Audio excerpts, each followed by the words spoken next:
অৱশেষত এজেপিত যোগদান বিজেপি ত্যাগী জীৱন চুতীয়াৰ।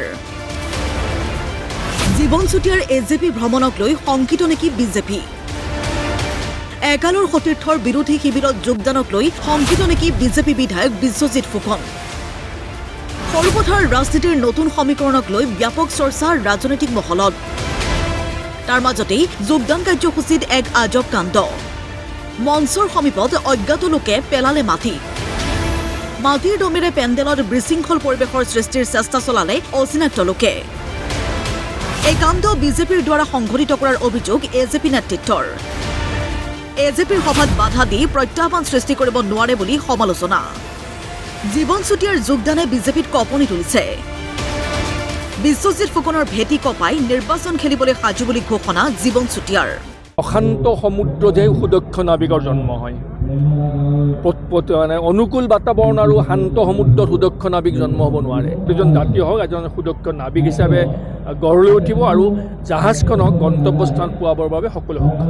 বিজেপি বা হিমন্ত বিশ্ব শৰ্মা ডাঙৰীয়াই বা বিজেপি দলৰ প্ৰতিগৰাকী মন্ত্ৰীবিলাকে মাটিক ব্যৱসায় বুলি ভাবে। আমি মাটিক আত্মা আৰু প্ৰাণ বুলি ভাবোঁ। সেইকাৰণে মাটি পেলাই আমাৰ সভাখন দখল মানে বাধা দিয়াৰ ক্ষতিগ্ৰস্ত কৰিব পৰা কোনো সম্ভাৱনা নাথাকে।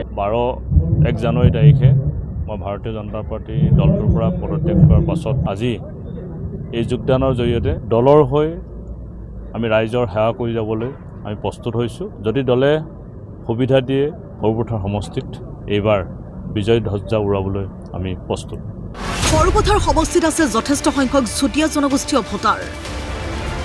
তাৰ মাজতো জীৱন চুতীয়াক টিকট প্ৰদান নকৰি বিজেপিয়ে উপেক্ষা কৰিছিল চুতীয়া জনগোষ্ঠীক। কিন্তু এইবাৰ জীৱন চুতীয়াক এজেপিৰ টিকট প্ৰদানৰ ইংগিত এজেপিৰ সভাপতি লুৰিণজ্যোতি গগৈৰ। পিছে মৃত্যুতা চূড়ান্ত হোৱাৰ পূৰ্বে সৰুপথাৰত এজেপিৰ প্ৰাৰ্থী এক প্ৰকাৰ ঘোষণা কৰা কথাটোৱে বহন কৰিছে তাৎপৰ্য। যিহেতু অসমৰ মুখ্যমন্ত্ৰী সৰ্বানন্দ সোণোৱাল যোৱাবাৰ থকাৰ পাছতো তেওঁকে ৰাইজে নেতৃত্ব দিছিলে, তেওঁৰ কাৰণে ভোটদান কৰিছিলে। মুখ্যমন্ত্ৰী তেওঁকতো পিছফালৰ পৰা ডেগাৰ মাৰিলে। মৰাৰ পাছত ইয়াতো চুতীয়া জনগোষ্ঠীৰ মানুহজনক কিয় প্ৰাৰ্থিত্ব নিদিলে? নিদিয়াৰ কাৰণটো বৰ্ণবাদী মানসিকতা এটা যিহেতু আছে। যোৱাবাৰ প্ৰকৃততে বিজেপি দলৰ পৰাই জীৱন চুতীয়াক টিকেট দিব লাগিছিলে। নিদিয়াৰ কাৰণ বেলেগ নহয়, সীমান্ত বাহিনীৰ তেওঁৰ নিজৰ মানুহক দিব লাগে, তেওঁৰ প্ৰতিনিধি ইয়ালৈ পঠাব লাগে বা তেওঁৰ প্ৰতিনিধিৰ যোগেদি তেওঁৰ ব্যৱসায় বাণিজ্য ৰক্ষণাবেক্ষণ দিব লাগে।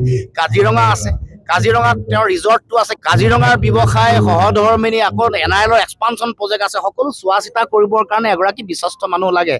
সেইকাৰণে ইয়াত আটাইতকৈ বেছি চুতীয়া জনগোষ্ঠীৰ মানুহ থকাৰ পাছতো, এগৰাকী উপযুক্ত ব্যক্তি হোৱাৰ পাছতো কিন্তু জীৱন চুতীয়াক যোৱাবাৰ বিজেপিয়ে তেওঁলোকে প্ৰাৰ্থী নিদিলে। বিশ্বজিৎ ফুকন মুখ্যমন্ত্ৰীৰ সম্পত্তিৰ ৰক্ষক। বিশ্বজিৎ ফুকন সিন্ডিকেটৰ হোতা। অৰ্থনৈতিকভাৱে ধন লুণ্ঠনৰ বাবে বিজেপিয়ে বিশ্বজিৎ ফুকনক টিকট প্ৰদান কৰি পুৰস্কৃত কৰিছিল বুলি অভিযোগ লুৰিণজ্যোতি গগৈৰ। ৰাইজে ভাবিছিলে যে আমাৰ গোটেই কাম কাজবোৰ কৰিব, আমাৰ সমস্যাসমূহ সমাধান কৰিব। শেষত দেখা পালো যে প্ৰতিনিধিগৰাকী হিমন্ত বিশ্ব শৰ্মাৰহে প্ৰতিনিধি। সেইকাৰণে ৰাধাকৃষ্ণ বাগানকে ধৰি বিভিন্ন ধৰণৰ সীমান্তত শিলৰ ব্যৱসায়কে ধৰি আন সকলো ধৰণৰ কথা বতৰা হিমন্ত বিশ্ব শৰ্মাৰ এই গোটেই কথা বতৰাবোৰ ৰক্ষণাবেক্ষণ দিবৰ কাৰণে এইগৰাকী ব্যক্তিয়ে কাম কাজ কৰি আছে। জীৱন চুতীয়াৰ যোগদানেৰে সৰুপথাৰ সমষ্টিত নিৰ্বাচনী ৰণদংকা এজেপিৰ। যোগদান কৰিলে RSS তথা বিজেপি নেতা চন্দন বৰা আৰু চম্পক ৰায়ে। অগপ বিজেপিকে ধৰি বিভিন্ন দল সংগঠনৰ কৰ্মীৰ যোগদানৰ পাছত লুৰিণজ্যোতিৰ ঘোষণা। আঞ্চলিক শক্তিৰ ঘৰস্বৰূপ সৰুপথাৰ সমষ্টি এইবাৰ আজৰি আনিব এজেপিয়ে। সৰুপথাৰৰ পৰা শিৱাশিষ শৰ্মাৰ ৰিপৰ্ট, প্ৰতিদিন টাইম।